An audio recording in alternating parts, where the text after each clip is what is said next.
ভাই আমরা দুই সাইডে বিচার করি, আগে আছে বিচার হবে, তারপরে আছে মিল তালে রিটার্ন হবে।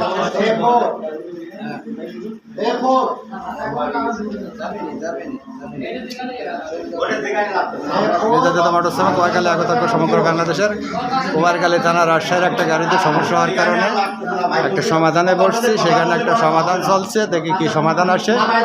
এখানে একটা সালিশি বোর্ডের মাধ্যমে সমাধান চলছে, সমাধানটা দেখি কি আসে।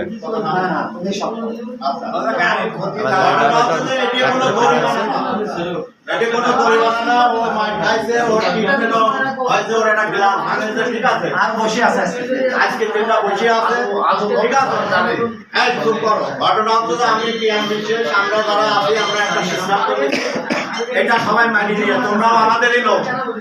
এই ড্রাইভার মানে ড্রাইভাররা আজকে আমাদের তো একটা শ্রমিক সালিশ রয়েছে, সেটা ফেলা থেকে তোমাদের কাছে আসে। তো যাই হোক, কেউ কোনো কথা বলে না, বিশৃঙ্খলা সৃষ্টি করে না। ওর ৮,০০০ টাকা ও দিয়ে দেবে তোমাদের। আর কোনো কেউ বলা যাবে না, দিয়ে দেবে এখনই। সমর্থন করলাম, এখনই দিয়ে দেবে, সমর্থন করলাম প্রস্তাব। ৮,০০০ টাকা জরিমানা দেবে, তাই তো? জরিমানা এই কারণে জরিমানা হচ্ছে